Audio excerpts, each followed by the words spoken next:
shivering.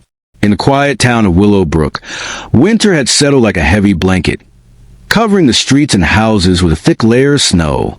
The days were short, and the night stretched on endlessly, filled with a kind of silence that made the slightest sound seem like a scream. It was in this eerie stillness that the strange occurrences began. Emily had always been sensitive to cold, but this winter was different. She couldn't shake the feeling that something was watching her, something that made her skin crawl and her bones ache with an unnatural chill. It started with small things. A shiver that ran down her spine when she was alone in the house. A shadow that seemed to move on its own in the corner of her eye. She dismissed it as her imagination, but the feeling only grew stronger.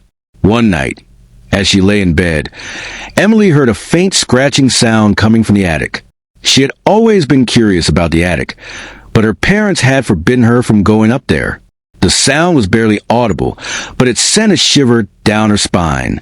She tried to ignore it, but the scratching grew louder, closer, until it felt like it was right above her head. She couldn't take it anymore and decided to investigate. Emily grabbed a flashlight and slowly climbed the narrow staircase leading to the attic. The air up there was thick with dust and the scent of old wood. She shone the flashlight around, but there was nothing there, just boxes and old furniture covered in cobwebs. She was about to turn back when she heard it again, the scratching, this time coming from behind a large wooden chest. Her heart pounding. Emily approached the chest and opened it. Inside, she found an old, tattered journal. She picked it up and began to read. The entries were written in a shaky hand, and the words seemed to dance on the page as if they were alive.